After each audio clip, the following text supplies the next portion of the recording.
Nifty index की आप देखिए, निफ्टी आईटी इंडेक्स की पिछले एक महीने के अंदर इन्होंने 4.5% का रिटर्न दिया है यहाँ पर।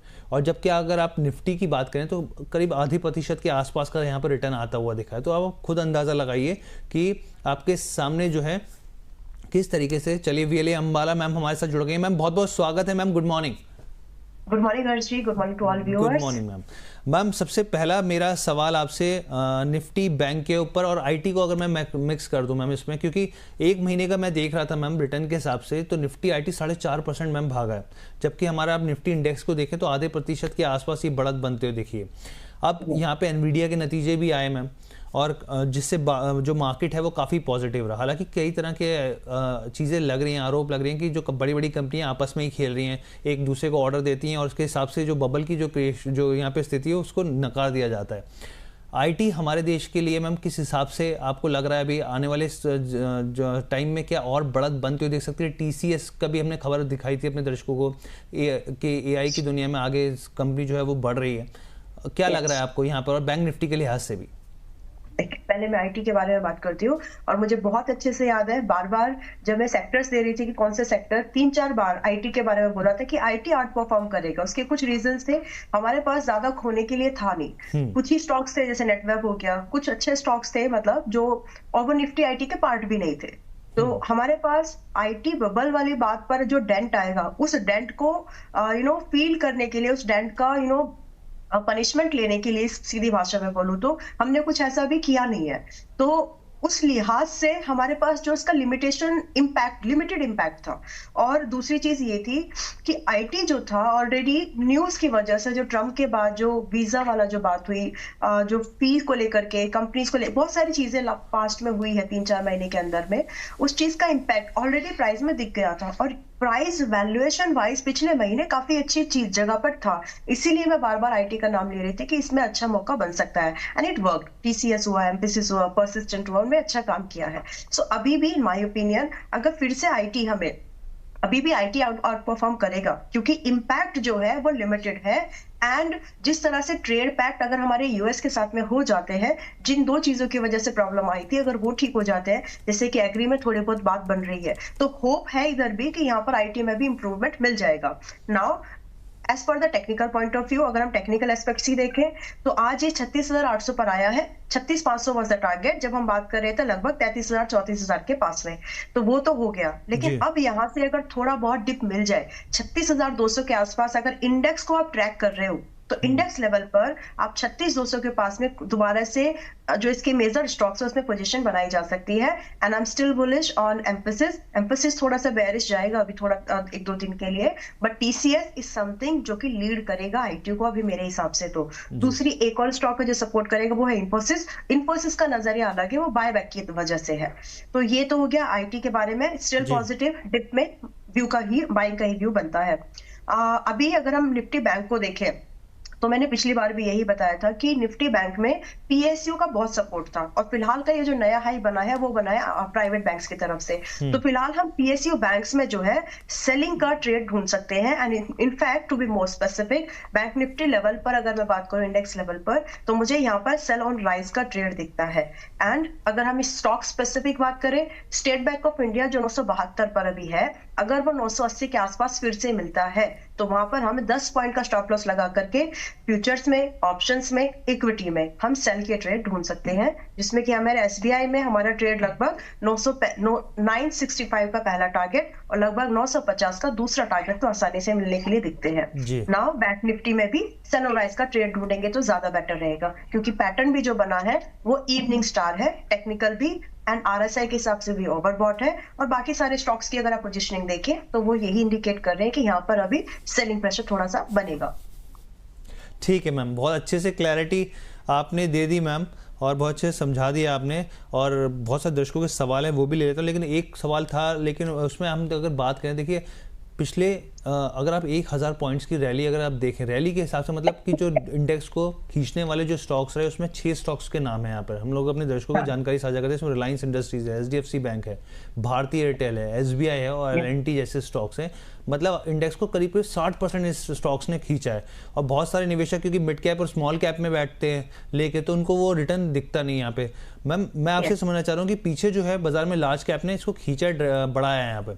आपको लग रहा है कोई ऐसा स्टॉक यहाँ पे अभी भी लार्ज कैप में जो आगे इसमें बने रहना चाहिए, या फिर अभी मौजूदा स्थिति में बाइंग की यहाँ पे अपॉर्चुनिटी बन रही है?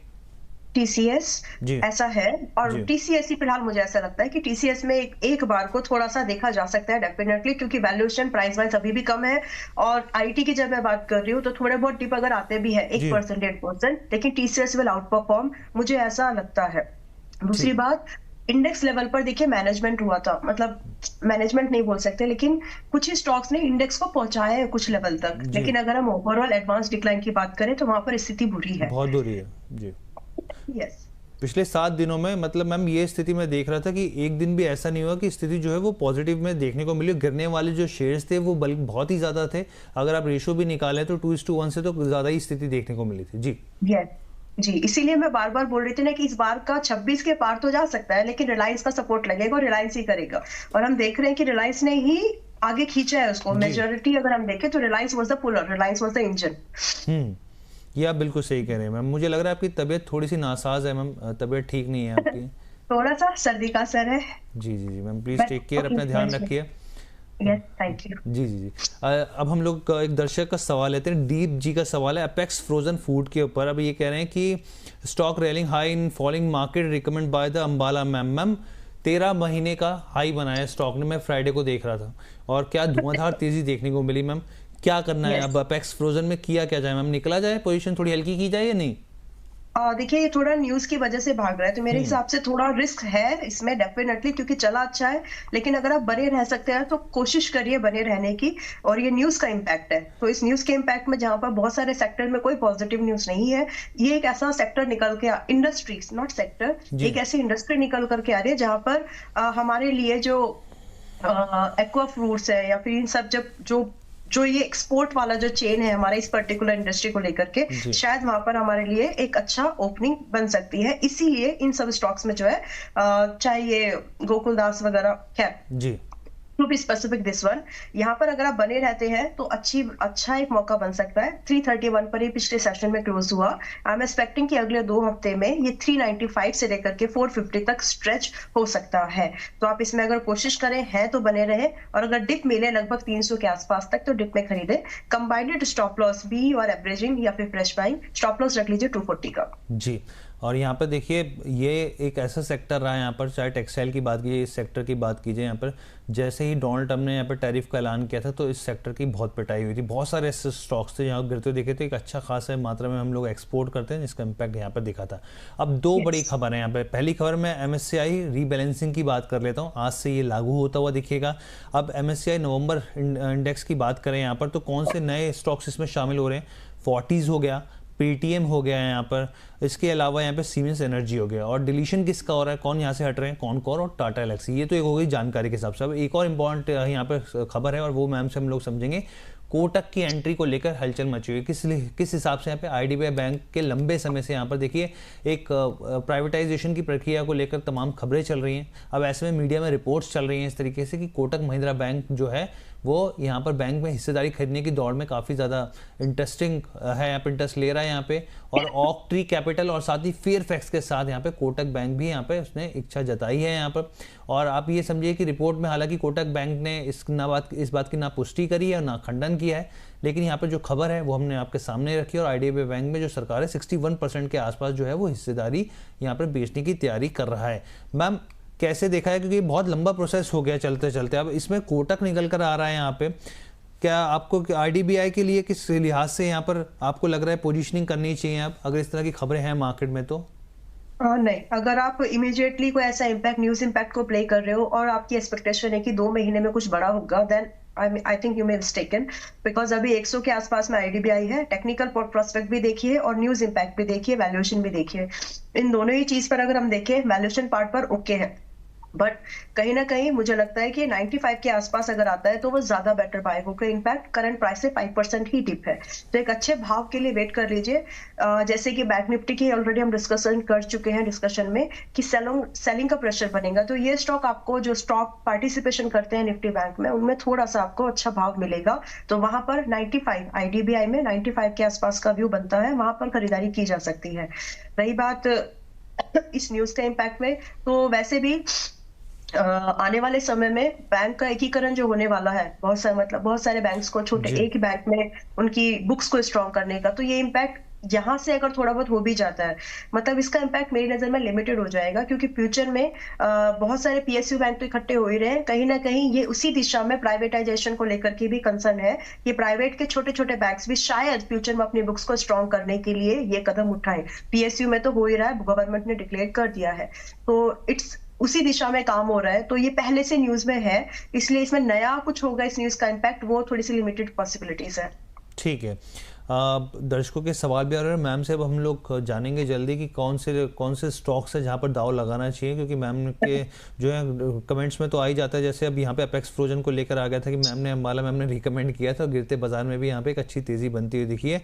कामले जी का सवाल लेते हैं, सुब्रोस के बारे में जानना चाहते हैं कि मैम क्या आगे की स्थिति देखने को मिल रही है। सुब्रोस मुझे नतीजे इसके याद है मैम, मार्जिन जो थे काफ़ी ज़्यादा डिप देखने को मिला था और स्टॉक की पिटाई हुई थी। आप सुब्रोस को अभी के लिए क्या 853 के भाव पर ट्रेड कर रहा है, शुक्रवार को भी करीब 1.5% के आसपास टूटा है, क्या करना चाहिए यहाँ पे? अभी भी इसमें कोई पोजीशन बनाने का मेरा फिलहाल व्यू नहीं है। आई वुड रादर प्रेफर कि अगर ये हमें एक्सक्यूज मी अगर ये हमको 750 के आसपास मिले तो वो ज्यादा बेटर प्राइस होगा। और इसमें दो तीन चीजें हैं कि ऑटो सेक्टर ऑलरेडी काफी अच्छा रनअप कर चुका है, सो वहां पर प्रॉफिट बुकिंग होगी। और रिजल्ट इस रैली में जो स्टॉक सपोर्ट नहीं कर पाए उस अप ट्रेंड की मूवमेंट को इन टर्म्स ऑफ प्रॉफिटेबिलिटी, इसका मतलब है कि उनके पास में वो ऑर्डर वो सर्कुलेट हुए ही नहीं है। मैं प्रॉक्सी इन्वेस्टमेंट वाली बात कर रही हूँ, ऐसी कंपनी जो ऑटो सेक्टर से डायरेक्टली इनडायरेक्टली जुड़ी है, ये इसमें से एक है। तो मेरे हिसाब से यहाँ पर आपको 850 का भाव ये भी है, 750 का वेट करो, प्राइस अलर्ट लगाइए। प्राइस अलर्ट लगा करके 750 पर जब भी आए वहां पर एक बार बाइंग का व्यू बनता है। एंड थोड़े से बड़े स्टॉप लॉस जरूर रहेंगे। 750 पर खरीद रहे हो तो 650 का स्टॉप लॉस होगा और लगभग आपके 930 से आपके टारगेट स्टार्ट होंगे। सो इट्स अ बिग बेट, लेकिन टाइम लेगा, आप प्राइस अलर्ट लगा के रखें। ठीक है मैम। हम लोग अपने दर्शकों का और सवाल ले लेते हैं। यहाँ पे एक वैभव राठौड़ जी कह रहे हैं कि इन्होंने HL खरीदा है, अभी HL कितना और गिर सकता है। 3900 के भाव पर इन्होंने 70 शेयर ले रखे हैं यहाँ पे हिंदुस्तान एरोनॉटिक्स। मैम आपकी क्या सलाह रहेगी वैभव जी को?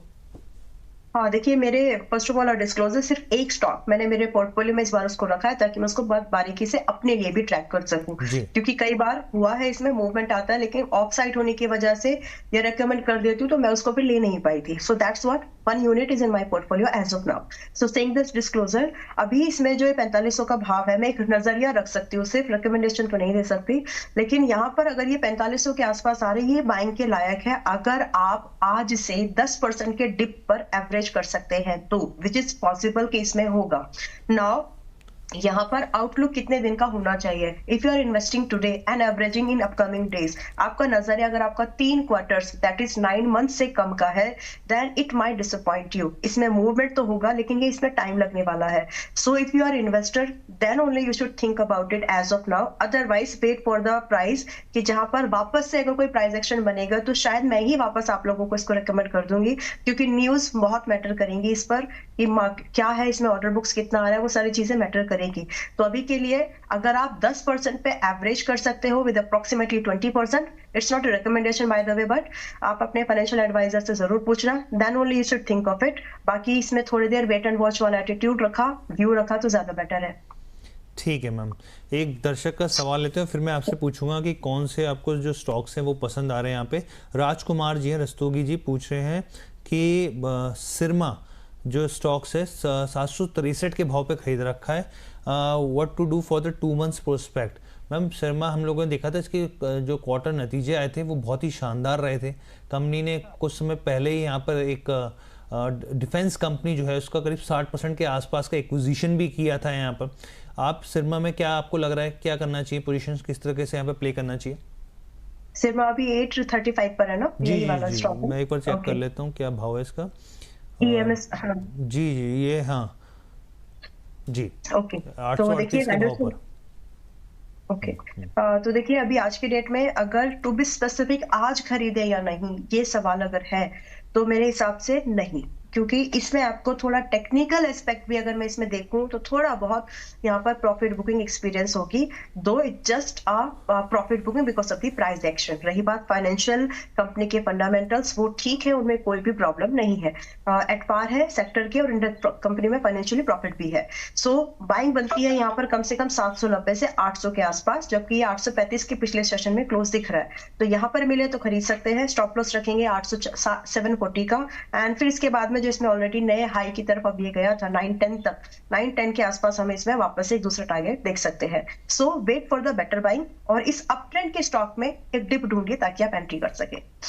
ठीक है यहाँ पे मैम, अब आपके हिसाब से मैम, क्योंकि बहुत सारी रिकमेंडेशंस आपकी रहती हैं और दर्शक इंतजार करते हैं, आपको कौन से स्टॉक लेने, क्योंकि आपने देखिए लार्ज कैप में तो मुझे बताया, हम लोगों को दर्शकों को बताया, अभी फिलहाल के लिए आपको कौन से स्टॉक इंटरडे के हिसाब से, शॉर्ट टर्म के हिसाब से पसंद आ रहे हैं जहाँ पे बेट ली जा सकती है, देखिए मैं या ऑप्शन के मुझे लिहाज से? फिलहाल ऑप्शन के लिहाज से मैं आज की डेट में थोड़ा सा देख सकते हैं हम एसबीआई को, स्टेट बैंक ऑफ इंडिया को। जी आई थिंक ये दोबारा मैं इसमें अटेम्प्ट कर रही हूँ, क्योंकि सेलर राइज पिछली बार सजेस्ट किया था लेकिन उसमें स्टॉप लॉस गया था, मुझे याद है। जी लेकिन इस बार क्योंकि ऑलरेडी वो जो एक ट्रेंड है वो बन चुका है, स्टेट एसबीआई में अगर आज हमें मैं एक सेकेंड में जी 885, यस, ज्यादा दिन का नहीं है। स्टेट बैंक ऑफ इंडिया 985 का पुट ऑप्शन हम लोग देख सकते हैं, जो कि आज पिछले सेशन में क्लोज हुआ है 13.75 पर। तो आज अगर हमें ये 14 रुपए से 12 के रेंज में मिलता है, we can buy it for the targets of 16 रुपए से लेकर के हम इसमें 25 रुपए तक के टारगेट के लिए 1 या 2 दिन के अंदर में इसको देख सकते हैं। और इसमें जो स्टॉप लॉस मेंटेन करेंगे वो 8 रुपए का होगा, बशर्ते आपकी बाइंग जो है 14 से 12 के बीच में ही हो।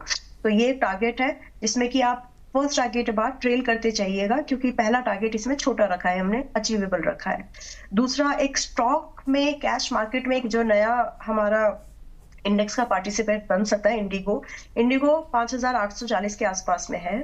यहाँ अगर आज की डेट में हमको एंट्री मिलती है 5750 के आसपास या फिर 5850 के आसपास, इस 100 पॉइंट की रेंज में अगर हमें एंट्री मिल जाए तो हम यहाँ पर 5950 से लेकर के लगभग 6180 तक के टारगेट को स्विंग ट्रेड में देख सकते हैं। स्टॉप लॉस यहाँ पर हम मेंटेन करेंगे 5570 का। तो ये स्विंग में एक व्यू है जिसको ट्रेड किया जा सकता है इंडिगो में। एंड दूसरा एक स्टॉक और है मैनकाइंड फार्मा, थोड़ा सा रिस्की है लेकिन बेटर है। बाकी अगर मैं दूसरे स्टॉक्स को देखूं तो उनसे तो बेटर लग रहा है, तो हम मैनकाइंड फार्मा को भी एक बार देख सकते हैं। ये एक इन्वेस्टिंग के लिए मैं हिसाब से बता रही हूँ। आपने क्या कौन से स्टॉक का नाम बताया? Mankind, okay. हाँ, आज की डेट में मैनकाइंड जो है, कल पिछले सेशन में जो फ्राइडे क्लोज हुआ है 2242 पर है। तो राउंड फिगर अगर आपको 2200 से लेकर के 2070 तक भी मिलता है, इट्स अ बाइंग। और जो टारगेट हम यहाँ पर देख पाएंगे जी, पहला ही टारगेट जो हम यहाँ पर देख पाएंगे वो 2310 से लेकर के, थोड़े से बड़े हैं, 2300 से लेकर के 2360 एंड 2400 तक स्विंग ट्रेडिंग के टारगेट है। आप चाहे तो इसको स्विंग ट्रेड में बुक कर सकते हैं, और अगर आप इस स्विंग ट्रेड में बुक नहीं करना चाह रहे हो, इन्वेस्टिंग के हिसाब से भी देख रहे हैं, तो भी आप 5-6% के बाद चाहे तो ट्रेल करके रख दो, और फिर इसको 1 या 2 क्वार्टर का टाइम देने से आपको थोड़े अच्छे रेट्स इसमें दिख सकते हैं। तो मैनकाइंड फार्मा भी एक बॉटम बाइंग का व्यू है। स्टॉप लॉस मैनकाइंड में होगा 2150 का, 2150।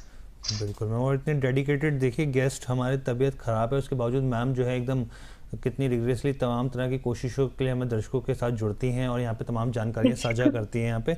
और यहाँ पर देखिए एक तो ऑप्शन का विकल्प हो गया एसबीआई का यहाँ पे, उसके अलावा मैम ने कैश में भी बता दिया, इंडिको है, मैनकाइंड फार्मा है, तो यहाँ पर भी ये विकल्प है, यहाँ पर आप देख सकते हैं। एक खबर हम लोग अडानी एंटरप्राइजेस की बात कर लेते हैं, क्योंकि जो हम लोगों ने पीछे देखा और अभी भी ये स्थिति जो है, एआई का बबल तो खैर दुनिया भर में चल रहा है, डाटा सेंटर को लेकर भी लगातार खबरें आ रही हैं यहाँ पर, और अडानी एंटरप्राइजेस जो है उन्होंने एक बड़ा ऐलान किया। क्या ऐलान किया उन्होंने, क्या कहा कि डाटा सेंटर जॉइंट वेंचर किया है, कंपनी है ACX, इसमें एक बड़ी खरीद का इन्होंने ऐलान किया है यहाँ पे, और कंपनी का नाम है श्री नमन डेवलपर्स प्राइवेट लिमिटेड के साथ इन्होंने यहाँ पे ये डील जो है वो साइन करते हुए देखे हैं यहाँ पे। और यहाँ पर आप ये देखिए कि बहुत सारे ऐसे स्टॉक्स यहाँ पे हमने देखा जो आगे तेजी से डाटा सेंटर की तरफ मूव ऑन कर रहे हैं मैम आज के हिसाब से, क्योंकि पीछे हमने अडानी विलमार की लेके भी खबर देखी, हिस्सेदारी इन्होंने बिकवाली करी, अच्छी खासी ब्लॉक डील्स तो होती हुई दिखी है यहाँ पे। अडानी एंटरप्राइजेज में जो यहाँ पर खबर डाटा सेंटर से निकल के आ रही है जॉइंट वेंचर के, आपके हिसाब से क्या करना चाहिए? देखिए, अगर आप इन्वेस्टर हैं तो कोशिश करो इसको खरीद लो इस बार, क्योंकि ये फिर हाथ आएगा नहीं। और लेकिन ये ध्यान जरूर रखिए कि आज ये 24,420 के आसपास में है, 10% का प्लस माइनस एनीवेज। अगर आप कंसोलिडेशन में भी खरीदते हैं ना तो इसका नेचर ही है, फिर पैनिक नहीं होना है। मैं इसको एक इन्वेस्टिंग थीम के हिसाब से, मुझे मौका मिलेगा तो मैं भी इसमें एक सही समय पर इन्वेस्टमेंट के बारे में सोचूंगी। तो मैं ये इसलिए बता रही क्योंकि अडानी एंटरप्राइजेस अभी चले ही नहीं है। अडानी के ग्रुप के जो स्टॉक्स हैं बहुत अच्छी परफॉर्मेंस नहीं दी उन्होंने, पोर्ट्स हो गया, ये सब हो गया। तो यहाँ अगर आपको डिप मिल रहा है आप इसको खरीदने की कोशिश करिए, लेकिन आपका नजरिया जो है आज से इन्वेस्टिंग वाला रखो।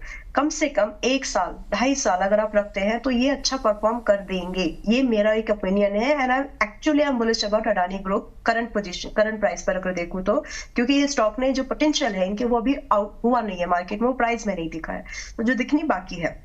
तो मेरे हिसाब से अगर आपको मौका मिले इसको खरीदो, नजरिया थोड़ा इन्वेस्टर वाला रखो, चाहे तो एक्सपोजर कम कर लीजिए। अगर आपका पोर्टफोलियो आपको ट्रेडिंग के लिए रखना है थोड़ा बहुत, इन्वेस्टिंग में चाहे तो थोड़ा कम रख लो, क्योंकि percentage wise it gonna out perform, that's my opinion. तो अगर मिले खरीद लीजिए। मैं यहाँ पर टारगेट अगर देखना चाहूँ तो 1 साल के अंदर का जो पहला टारगेट मैं यहाँ पर देखती हूँ, मैं इसको 3,300 के पार देखती हूँ पहला target, which is very far from the current price. अगर परसेंटेज वाइज समझे इट इज अप्रोक्सीमेटली 40%। तो ये पोटेंशियल है इसमें, आप उसको चेस करने की कोशिश कर सकते हैं। ठीक है मैम, आखिरी सवाल मेरा आपसे मैम, मंगल इलेक्ट्रिकल्स की बात कर रहे थे, अपने IPO जो इसका बैंड था उससे करीब 24% जो है वो नीचे ट्रेड कर रहा है, और आज इसको लेकर बेसिकली खबर भी है कि 11 लाख के जो संख्या के जो स्टॉक्स हैं फ्री ट्रेड में आ जाएंगे। साफ तौर पे यहाँ पे लॉक इन था वो खत्म हो गया है मैम। जो निवेशक यहाँ पे फंसे हुए हैं उनको क्या सलाह रहेगी यहाँ पे? अभी अगर आप इसमें हैं तो एक स्टॉप लॉस जरूर मेंटेन कर ले, चाहे बाय फोर्स हो या कैसे भी, लेकिन दैट शुड बी देयर, क्योंकि अभी शायद लॉक इन खत्म होने के बाद में एक बड़ा मूवमेंट अमूमन होता है और वो कई हफ्तों तक चलता है। तो आप यहाँ पर एक स्टॉप लॉस दे दीजिए इसको 410 रुपए का। इसके नीचे अगर टूट जाए तो बिल्कुल इसको दोबारा फिलहाल नहीं देखना है, चाहे कुछ भी हो। बाद में कभी ना कभी इसमें मौका मिलेगा या किसी दूसरे स्टॉक में मिलेगा तो डिस्कस करेंगे, but as of now those are already in. और 410 पर एक ट्रेलिंग स्टॉप लॉस लगा करके रखें। स्टॉप लॉस बड़ा है, आई नो, अगर आप IPO के प्राइस से रुके हुए हैं, बीच में कभी खरीदा है, but that's what is suggesting as of now कि आपको एक स्टॉप लॉस रख लेना चाहिए। हालांकि अगर हम IPO वाले दिन की हाई से भी बात करें तो बहुत ज्यादा नुकसान नहीं है, इट्स लाइक 24%, तो इतना तो देखना ही पड़ेगा, अदरवाइज ये लूट पिट जाएगा आगे। तो वो कंडीशन नहीं करनी है हमको, 410 का स्टॉप लॉस मेंटेन करिए। ठीक है ma'am, thank you so much ma'am, बहुत बहुत धन्यवाद, आप हमारे साथ जुड़े और बहुत कीमती जानकारियां साझा करी मैम। जाते हुए मैम एक बार डिस्क्लेमर भी प्लीज शेयर कर दीजिए। डिस्कस हुए हैं, जैसे जैसे स्टॉक मेरे सामने है, मेरे पास था या जो भी मैंने बताया है, मेंबर्स के पास स्टॉक्स में जो नजरिया है यहाँ डिस्कस किया, हो सकता है हमारे मेंबर्स के पास में भी जाए, मॉडल पोर्टफोलियो में हो या स्विंग ट्रेड के हिसाब से, तो वो शफलिंग तो होती रहेगी। But as far as my personal portfolio, HAL unit को छोड़ के एक ही था, ट्रैकिंग के लिए रखा है बस, बाकी और कोई स्टॉक मेरे पोर्टफोलियो में नहीं थे जो आज हमने डिस्कस किए हैं। That's all. बाकी trading and investment are subject to market risk, everyone should understand the involved risk in it. Thank you ma'am, thank you so much. तो चलिए अब प्रतिभूति बाजार में निवेश बाजार जोखिमों के अधीन है। निवेश करने से पहले सभी संबंधित दस्तावेजों को ध्यान से पढ़ें।